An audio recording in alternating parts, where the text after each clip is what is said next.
माझे नाव अजय आहे. वय 24 वर्ष. मी मुंबईला एका IT कंपनीत जॉब करतो. ही गोष्ट माझी आणि माझ्या गावी राहणाऱ्या मोठ्या वहिनीची आहे. साधारण 2 महिन्यापूर्वीची ही गोष्ट आहे. माझ्या वहिनीचं नाव स्वाती. वहिनी दिसायला अतिशय आकर्षक, गोरीपान, सुबक बांधायची आहे. ती नेहमी साडी नेसायची आणि खेड्यात राहत असूनही तिचं राहणीमान खूप टापटिपीचं होतं. माझे मोठे भाऊ खूप कष्टाळू शेतकरी आहेत. गावी पाण्याची आणि विजेची मोठी समस्या असायची. शेताला पाणी भरण्यासाठी रात्रीची 3 फेज लाईट यायची. त्यामुळे दादा रोज रात्री जेवण झालं की आपली गोधडी आणि पाण्याची बॉटल घेऊन शेताकडे जायचे आणि थेट सकाळी घरी यायचे. घरात फक्त मी, वहिनी आणि तिची 6 वर्षाची मुलगी पिऊ असायचो. वर्क फ्रॉम होम असल्यामुळे ऑफिसच्या कामाचा कंटाळा आला होता. म्हणून मी वडिलांना सुचवले की काही दिवस गावी जाऊन दादा वहिनीकडे राहून येतो. तिकडे शांतता असते. मीही विचार केला की हवा पालट होईल. मी जवळजवळ 5 वर्षानंतर गावाकडच्या घरी गेलो होतो. आमचे घर गावाबाहेर थेट बागेच्या कडेलाच होते. पहिल्या दिवशी मी खूप शांत होतो. वहिनीची जास्त ओळख नसल्यामुळे मी फक्त जेवणापुरता बोलत होतो आणि बाकीचा वेळ लॅपटॉपवर काम करत बसायचो. वहिनी तिच्या घरकामात व्यस्त असायची. पहिल्या रात्री नेहमीप्रमाणे दादा शेतात निघून गेले. रात्री 2च्या सुमारास अचानक मला तहान लागली आणि मी पाणी पिण्यासाठी उठलो. हॉलमधून जाताना किचनच्या बाजूला असलेल्या खोलीत माझे लक्ष गेले. खोलीचा दरवाजा अर्धवट उघडा होता. मंद प्रकाशात मी पाहिले की वहिनी गाढ झोपेत उकाड्यामुळे तिची साडी एका बाजूला सरकली होती. तिचे ते रूप पाहून माझ्या मनात पहिल्यांदा वहिनीबद्दल एक वेगळीच भावना निर्माण झाली. त्या रात्री खूप उशिरा झोप लागली. दुसऱ्या दिवशी सकाळी उठल्यावर माझ्या मनात रात्रीचे ते दृश्य रेंगाळत होते. मी वहिनीकडे चोरून बघू लागलो. दुपारी वहिनी अंगणात गहू साफ करत बसली होती. मी तिथे गेलो आणि म्हणालो, वहिनी, खूप काम असते का ग तुला दिवसभर? आण, मी मदत करतो. वहिनी आश्चर्याने पाहिले आणि हसून म्हणाली, अरे अजय, तू मुंबईचा बाबू, तुला जमेल का हे? मी म्हणालो, वहिनी, माणसाला सगळं जमू शकतं, फक्त शिकवणारी व्यक्ती सारखी सुंदर पाहिजे. माझे बोलणे ऐकून वहिनी थोडी लाजली आणि तिने विषय बदलला. त्या दिवशी संध्याकाळी दादा घरी आले आणि म्हणाले, अजय, आज मला बँकेच्या कामासाठी तालुक्याला जायला लागणे. यायला उशीर होईल. तू संध्याकाळी जरा स्वातीसोबत विहिरीकडे जाऊन शेतात जाऊन मोटर सुरू करून येशील का? मला जणू हवंच ते मिळालं होतं. मी लगेच होकार दिला. शेताकडे जाताना आम्ही दोघेच होतो. शांत रस्ता आणि आजूबाजूला हिरवळ होती. वहिनी अबोलपणा सोडून आता माझ्याशी मोकळेपणाने बोलत होती. तिने विचारले, अजय, मुंबईला एवढ्या पोरी आहेत, तुझी कोणी गर्लफ्रेंड आहे की नाही अजून? मी मिश्किलपणे म्हणालो, वहिनी, मुंबईच्या मुलीमध्ये ती साधी आणि सुंदर गोड कुठली? तुझ्यासारखी सुंदर मुलगी अजून भेटलीच नाही. वहिनी गालातल्या गालात हसली आणि म्हणाली, काही काय अजय, वयाने मोठी आहे मी तुझ्यापेक्षा. तुझी वहिनी आहे. मी म्हणालो, सुंदरतेला नात्याचं आणि वयाचं बंधन नसतं वहिनी. या गप्पामुळे आमच्यातील अंतर फार मिटून गेलं होतं. रात्री दादा तालुक्याहून परत आले नाही. त्यांना फोन करून सांगितले की मी काम न झाल्यामुळे मित्राकडे मुक्कामी थांबत आहे. अब घरात फक्त मी, वहिनी आणि पिऊ होतो. रात्री 10:30 वाजता जेवण झाले. वहिनीने पिऊला झोपवले आणि हॉलमध्ये माझ्या शेजारी असलेल्या दुसऱ्या बेडवर झोपायला आली. तिने लाईट बंद केली. फक्त 0 छोटा बल्ब चालू होता. खोलीत कमालीची शांतता होती. वहिनीने एक मोठी ब्लँकेट अंगावर घेतले होते. काही वेळातच वहिनी शांत झाली. तिचे डोळे मिटलेले होते. माझी हिंमत वाढली. मी हळूच बेडवरून उठलो आणि तिच्या बेडवर एका कोपऱ्यात जाऊन झोपलो. मी झोपल्याचे नाटक केले आणि हळूच माझा हात तिच्या अंगावर पुढे नेण्याचा प्रयत्न केला. माझा स्पर्श होताच वहिनीने अचानक डोळे उघडले. तिने रागात माझा हात झटकला आणि बेडवर उठून बसली. अजय, हे काय चाललंय? तू विसरतोस काय मी तुझी वहिनी आहे? तुझ्या मोठ्या भावाची बायको आहे. शहरात शिकून हेच संस्कार मिळाले का तुला? आत्ताच्या आता खोलीच्या बाहेर जा, नाहीतर मी उद्या सकाळी दादाला आणि घरी आईला फोन करून सगळं सांगते. तिच्या त्या रुद्र अवतारामुळे मी पूर्णपणे थरथर कापायला लागलो. माझ्या पायाखालची जमीनच सरकली. मी तातडीने तिचे हात जोडले आणि म्हणालो, वहिनी, प्लीज नको सांगू कोणाला. माझ्याकडून खूप मोठी चूक झाली आहे. मी वाहवत गेलो होतो. प्लीज मला माफ कर. वहिनीने रागाने माझ्याकडे पाहिले आणि म्हणाली, तू गुपचूप कोपऱ्यात जाऊन झोप आणि पुन्हा हिंमत करू नकोस. जवळजवळ पाऊण तास गेला. खोलीत फक्त घड्याळाचा आवाज होता. मला खात्री होती की वहिनी जागीच आहे. मी अत्यंत हळू आणि भावनिक आवाजात म्हणालो, वहिनी तू खरंच खूप सुंदर आहेस. मी तुझ्या आदरापोटी हे बोलतोय. माझ्या मनात चुकीचा हेतू नव्हता. मला माफ कर.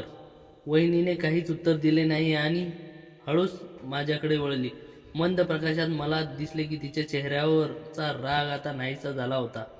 ती हलकेसे हसली आणि कुजबुजली, खूपच हट्टी आहेस रे अजय. एवढं दडावलं तरी तुझी भीती पळाली. मी काही बोलणार तितक्यात तिने माझ्या ओठावर बोट ठेवला आणि म्हणाली, थांब, माझी एक अट आहे. जर ती मान्य असेल तरच. उत्सुकतेने विचारले, कोणती अट वहिनी? बघ अजय, आज रात्री खोलीत जे काय घडेल ते फक्त आजच्या रात्रीपुरतं मर्यादित राहील. उद्या सकाळी जेव्हा तुझे दादा येतील तेव्हा तू त्यांच्याशी आणि माझ्याशी नेहमीप्रमाणे वागायचं. तुझ्या नजरेत किंवा वागण्यात कोणताही बदल लोकांना दिसता कामा नये. हे आपल्या नात्याचे एक गुपित असेल जे कधीही बाहेर येणार नाही. मान्य आहे?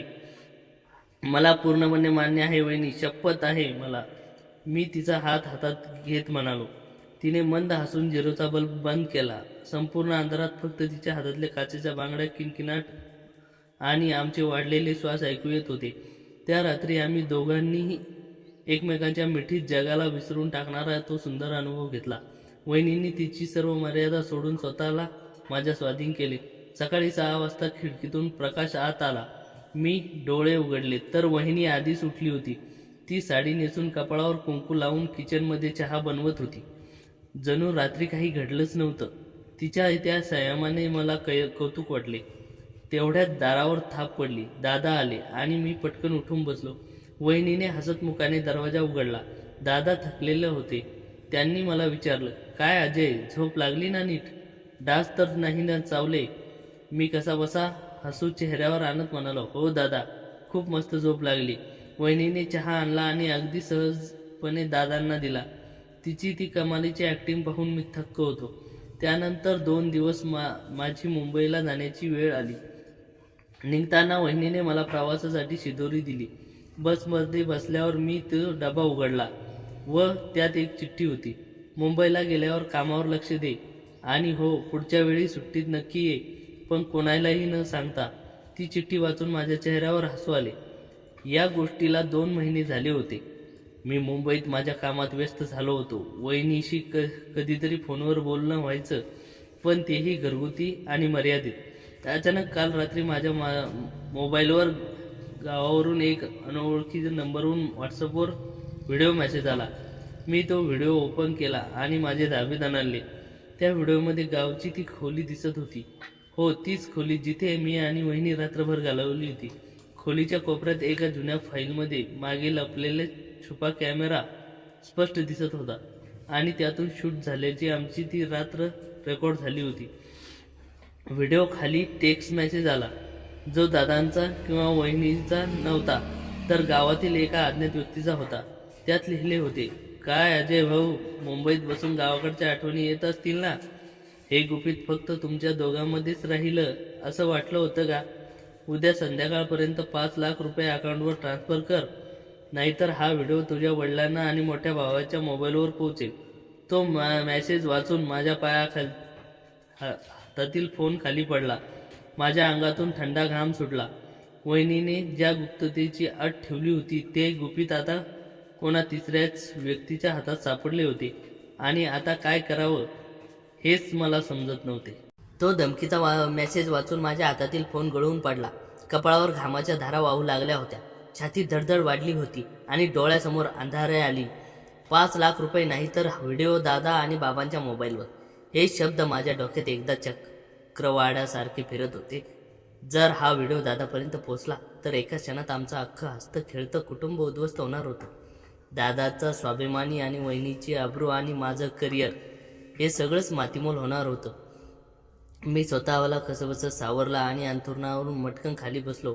पहिल्यांदा मला वाटलं की हा वहिनीनेच रचलेला एखादा प्लॅन तर नसेल ना, पण दुसऱ्या क्षणी तिच्या डोळ्यात ते निष्पाप भाव आणि तिची अगणित आठवणी नाही, वहिनी असं कधी करू शकत नाही.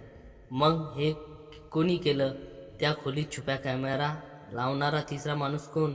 रात्रीचे 12:30 वाजले होते. मी मुंबईच्या माझ्या रूममध्ये एकटा वेड्यासारखा एअरझाऱ्या घालत होतो.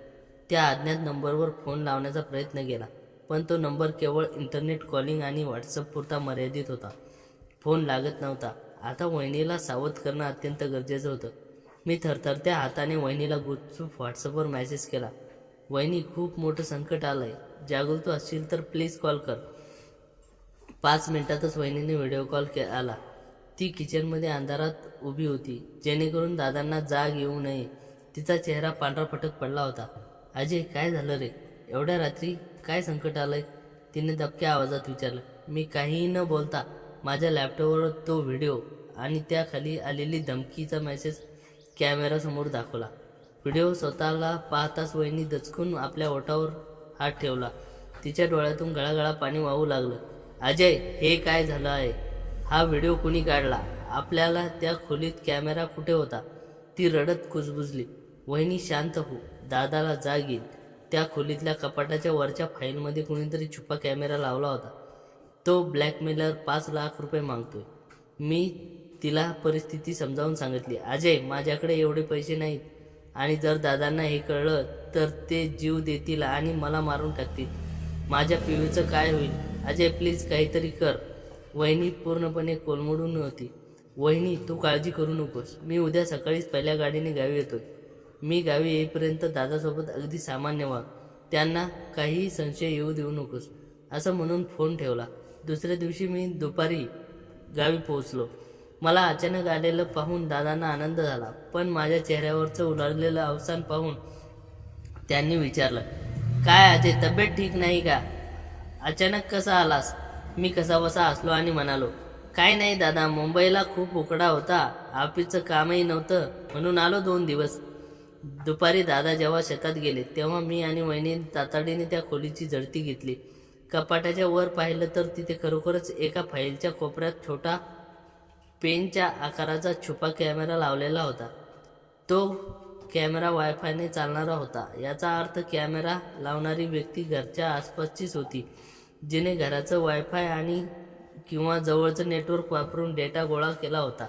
मी वहिनीला विचारलं, वहिनी, आपण त्या रात्री खोलीत जाण्यापूर्वी या खोलीत कोण आलं होतं किंवा कपाटाजवळ कोण रेंगाळत होतो? वहिनीने विचार करायला सुरुवात केली. अचानक तिचे डोळे मोठे झाले. अजय, त्या रात्री लाईटचा दिवस होता ना? त्याच्या आदल्या बदल्या दिवशी दुपारी आपल्या गावातला तो समीर आला होता. दादांना शेतातल्या खताच्या गोण्याबद्दल काहीतरी विचारायला आला होता. दादा घरी नव्हते, म्हणून मी 5 मिनिटं या खोलीत बसायला सांगितलं होतं आणि मी त्याच्यासाठी चहा आणायला किचनमध्ये गेले होते. समीर हा गावातील एक टवाळखोर मुलगा होता, जो कोणतंही काम धंदा करत नव्हता, पण त्याच्या हातात नेहमी महागडा फोन असायचा. मला समजलं की हे संपूर्ण प्रकरणाचा सूत्रधार समीरच आहे. मी वेळ न घालवता समीरचा माग काढायला सुरुवात केली. संध्याकाळी तो गावाबाहेरच्या एका धाब्यावर मित्रांसोबत दारू पिऊन मज्जा करत बसला होता. मी तिथे गेलो. मला पाहता समीरच्या चेहऱ्यावर एक कुत्सित हसू आलं. तो मित्रांना म्हणाला, बघा रे, मुंबईचा मोठा बाबू आलाय. मी त्याच्या मित्राला बाजूला व्हायला सांगितलं आणि समीरच्या समोर खुर्ची ओढून बसलो. समीर, मला तुझ्याशी एकांतात बोलायचं आहे. मी शांत व पण गंभीर आवाजात म्हणालो. आमच्या धाब्याच्या मागे अंधारात गेलो. मी तिथे थेट माझा फोन काढला आणि धमकीचा मेसेज त्याला दाखवला. हे तुझंच काम आहे ना? समीर मोठ्याने हसून मान हलवली. अरे वा अजय भाऊ, ओळखलंस तर? हो, माझंच काम आहे. तुझी ती सुंदर वहिनी आणि तू शहरात शिकून काय लायकी दाखवली तुम्ही. आता जास्त शहामपणा करू नकोस. उद्या संध्याकाळपर्यंत 5 लाख रुपये माझ्या अकाउंटवर आले पाहिजेत, नाहीतर तुझा तो सरळमार्गी भाऊ व्हिडिओ पाहून गळफास घेईन, लक्षात ठेव. समीरचा हा निर्लज्जपणा पाहून माझ्या तळपायाची आग मस्तकात गेली आणि त्याच्या कॉलर पकडला आणि भिंतीला खिळवलं. समीर, मी पोलीस केस करेन, तुला तुरुंगात चढवेन. समीरने माझा हात झटकला आणि खिशातून चाकू काढला.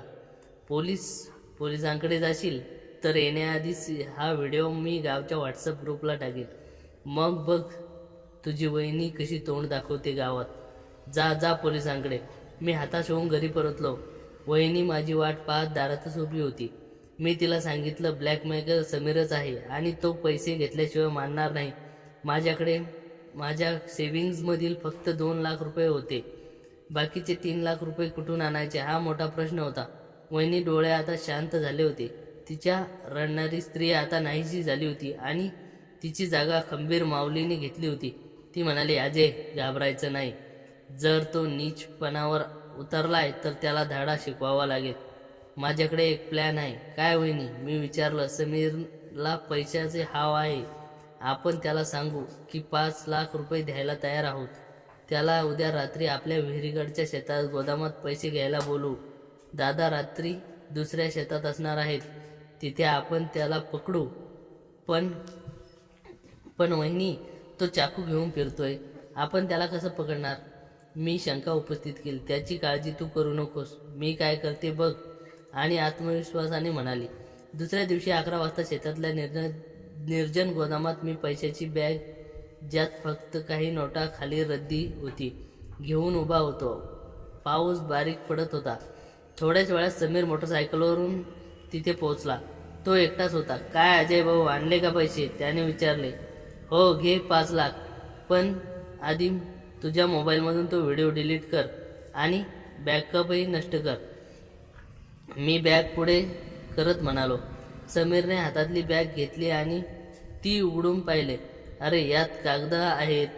तू मला फसवतोस. त्याने रागाने चाकू काढला आणि माझ्यावर धावून आला. त्या क्षणी गोदामाच्या मागच्या बाजूने वहिनी हातात शेतातली मोठी काठी घेऊन आली आणि तिने मागून समीरच्या हातावर जोरात प्रहार केला. समीरच्या हातातला चाकू गळून पडला. समीर कळवळत खाली बसला आणि खाली पाडलं आणि त्याचे हात पाठीमागे बांधले. वहिनीने धावत जाऊन त्याचा मोबाईल हिसकावून घेतला. समीर, तुला काय वाटलं आम्ही तुझ्या धमक्यांना घाबरून गप्प बसू? वहिनी गर्जली. मी समीरचा फोनचा लॉक त्याच्याच बोटाचा ठसा वापरून उघडला. आम्ही आधी तो व्हिडिओ आणि त्याचा गुगल ड्राईव्ह बॅकअप कायमचा डिलीट केला. पण वहिनी इथेच थांबली नाही, तर तिने समोरचा फोनचा कॅमेरा चालू केला आणि समीरच्या बांधलेल्या अवस्थेतील हा व्हिडिओ शूट केला. वहिनी समीरच्या जवळ आली आणि म्हणाली, समीर, आता ऐक. तू जो छुप्या कॅमेरा आमच्या खोलीत लावला होतास तो आधीच काढलाय आणि त्यावर तुझ्या बोटाचे ठसे आहेत. आता हा तुझा व्हिडिओ आणि तो कॅमेरा घेऊन थेट सायबर पोलिसाकडे चाललोय. IT ॲक्टनुसार तुला कमीत कमी 5 वर्षाची जेल होईल. आणि हो, जर यानंतर तू आमच्या कुटुंबाकडे वाकड्या नजरेने पाहिलंस तर तुझा भीक मागतानाचा व्हिडिओ संपूर्ण गावात व्हायरल करेल. समीर पूर्णपणे घाबरला आणि सगळी मस्ती उतरली. तो रडू लागला. वहिनी साहेब, मला माफ करा. माझ्या हातून चूक झाली. मी पुन्हा कधीच तुमच्या वाटेला येणार नाही. पोलिसाकडे जाऊ नका. माझी बहीण लग्नाची आहे. माझं घर उद्ध्वस्त होईल. वहिनीने माझ्याकडे पाहिलं आणि त्याला एका जोरात लाथ मारून तिथंच हाकलून दिलं. समीर आपली बाईक घेऊन गावात कायमचा पळून गेला. त्या रात्री गोदामातून बाहेर पडताना पाऊस थांबला होता आणि आकाश निरभ्र होते. वहिनी माझ्याकडे पाहिलं. तिच्या चेहऱ्यावर एक विजयी हास्य होतं. अजय, संकट कितीही मोठं असलं तरी घाबरायचं नाही, ती म्हणाली. वहिनी, तू खरोखरच धीट आहेस. आज तुझ्यामुळे आपली अब्रू आणि कुटुंब वाचलं.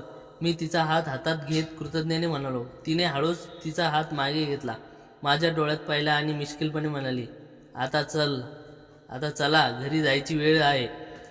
आणि लक्षात ठेवा मिस्टर अजय, जे काही घडलं त्या खोलीतच संपलंय. उद्या सकाळी आपण पुन्हा जुन्या नात्यात वागायचं.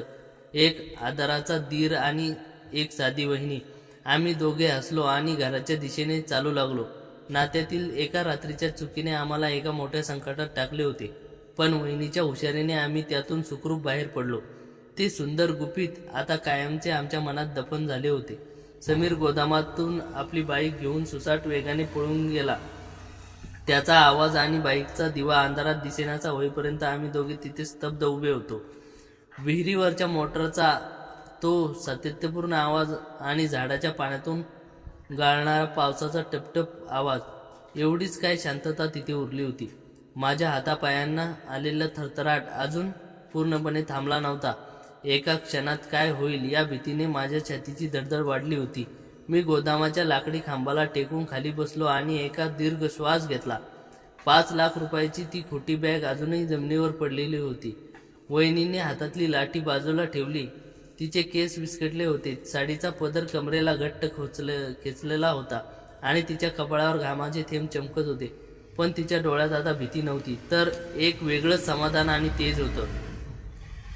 ती हळूच माझ्या जवळ आली आणि खांद्यावर हात ठेवून म्हणाली, अजय उठ रे, संपलं सगळं. तो आता पुन्हा कधीच आपल्या वाटेला येणार नाही. मी वहिनीकडे पाहिलं, ज्या वहिनीला मी आजपर्यंत एक साधी घरगुती लाजाळू स्त्री म्हणून पाहत आलो होतो. तिचं रणरागिणी रूप पाहून माझ्या मनात तिच्याबद्दल आदर शतपेटी वाढला होता. मी तिचा हात हातात घेतला. माझे डोळे भरून आले होते.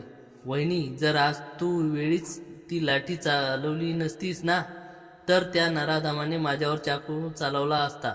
तू फक्त आपली आबरूच नाही वाचवलीस, तर तू माझा जीवही वाचवलास. माझा आवाज कृतज्ञतेने दाटून आला होता. वहिनीने मिश्किलपणे हसून माझे अश्रू पुसले आणि म्हणाली, अरे वेड्या, तू माझ्यासाठी आणि माझ्या कुटुंबासाठी मुंबईहून धावत आलास. समीर सारख्या गुंडाच्या समोर उभा राहिलास. मग मी तरी कशी मागे राहणार? कुटुंबावर संकट आलं की बाईने तिची ताकद वापरावी लागते. आम्ही गोदामातून बाहेर पडलो. पाऊस पूर्णपणे थांबला होता आणि आकाशात ढगांचा आडून चंद्र बाहेर आला होता. चांदण्याच्या त्या मंद प्रकाशात आम्ही दोघे शेतातल्या पायवाटेने घराच्या दिशेने चालत होतो. आजूबाजूने असलेले ऊस आणि बाजरीच्या पिकांनी येणारा गार वारा आमच्या अंगाला झोंबत होता, पण मनात एक वेगळीच ऊब आणि शांतता होती. चालता चालता मी वहिनीकडे पाहिलं. तिच्या हातातील काचेच्या बांगड्यात तोच किणकिणाट पुन्हा ऐकू येत होता, ज्या आवाजाने रात्रीच्या खोलीत जादू केली होती. आज रात्रही तशीच काहीशी होती, पण आज नात्याची धुंदी नव्हती, तर एक अतूट विश्वास होता. वहिनी, मी हळूच म्हणालो. बोल ना अजय. तिने चालता चालता माझ्याकडे पाहिले. त्या रात्री जे काही आपलं घडलं, तुला त्याचा पश्चाताप होतोय का ग? मी मनातली भीती बोलून दाखवली. वहिनी क्षणभर थांबली.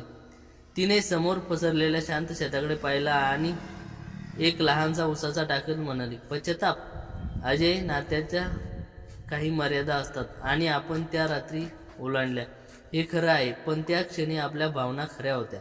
संकट त्या रात्रीमुळे नाही आलं. संकट समीरच्या वाईट नजरेच्या माणसामुळे आलं. पण आता तो व्हिडिओ कायमचा मिटलाय. त्यामुळे मनात कोणतीही टोचणी ठेवू नकोस. जे झालं एक वादळासारखं होतं, जे आता शांत झालंय. तिच्या या शब्दांनी माझ्या मनावर खूप मोठा भार हलका केला. आम्ही दोघे घराच्या अंगणात पोचलो. पिहू घरात गाढ झोपलेली होती. दादा अजूनही दुसऱ्या शेतात पाणी भरत होता. आम्ही हात पाय धुतले आणि हॉलमध्ये आलो. सगळेच 5 वाजले होते. खिडकीचा सूर्याचा सोनेरी प्रकाश घरात येत होता.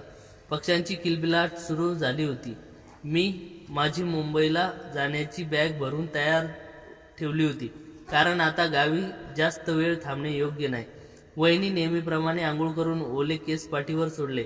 कपाळावर छानसं कुंकू लावून किचनमध्ये चहा करत होती.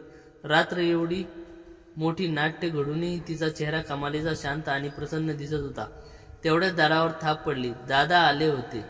खांद्यावर गोधडी आणि थकलेला चेहरा घेऊन दादा घरात पाऊल ठेवलं. काय अजय, निघाला का रे? मुंबईची गाडी किती वाजता आहे?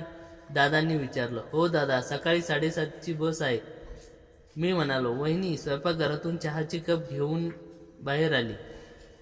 तिने अगदी नैसर्गिकपणे दादाला चहा दिला आणि माझ्याकडे एक साधी अनौपचारिक नजर टाकली. तिच्या त्या नजरेत स्पष्ट संदेश होता की रात्री जे काही झालं ते तिथंच संपलं. आता तू माझा दीर आहेस आणि मी तुझी वहिनी. दादा चहा घेत म्हणाले, स्वाती, अरे अजयच्या प्रवासासाठी डब्यात काही बांधून दे. मुलगा एवढा लांब चाललाय. वहिनी हसून म्हणाले, अहो मी रात्रीच त्याच्या आवडीचे लाडू आणि थालीपीठ बनवून ठेवलंय. डबा बॅगेत ठेवलाय त्याच्या. मी दादाच्या पाया पडलो. दादांनी माझ्या पाठीवर थाप मारली आणि म्हणाले, नीट जा बाबा, आणि कामाच्या व्यापातून वेळ मिळाला की येत जा गावी. मी होकार दिला आणि बॅग उचलली. निघताना मी वहिनीकडे पाहिलं. ती दारात उभी राहून नेहमीसारखी शांत हसत होती. तिच्या डोळ्यातील ते सुंदर गुपित आता कायमचं सुरक्षित झालं होतं. मी एसटी बसमध्ये बसलो. बसने जसा गाव रस्ता सोडला आणि हायवेला लागली तसा मी खिडकीबाहेर पाहिलं. हिरवगार शेत, विहीर आणि गोदाम मागे सुटत होती. मी खिशातून फोन काढला आणि वहिनीला दिलेला डबा उघडला. डब्यात थालीपीठच्या खाली एक घडी केलेली चिठ्ठी होती. मी ती चिठ्ठी उघडली. त्यावर वहिनी सुंदर अक्षराने लिहिलं होतं, अजय, आज तू मुंबईला सुखरूप चालला आहेस याचं मला समाधान आहे. आपण दोघां मिळून एका मोठ्या संकटाचा सामना केला. यापुढे आयुष्यात जेव्हा कधी तुला असं वाटेल की तू एकटा आहेस, तेव्हा लक्षात ठेव, गावी तुझी काळजी करणारी, तुझ्या विश्वास ठेवणारी तुझी एक वहिनी आहे. नीट राहा, वेळेवर जेवत जा आणि हो, पुढच्या वेळी येताना कुणाला न सांगता ये. आपली विहीर तुझी वाट पाहत आहे. ती चिठ्ठी वाचून माझ्या चेहऱ्यावर एक मोठा विजयी आणि सुखाचं हसू आलं.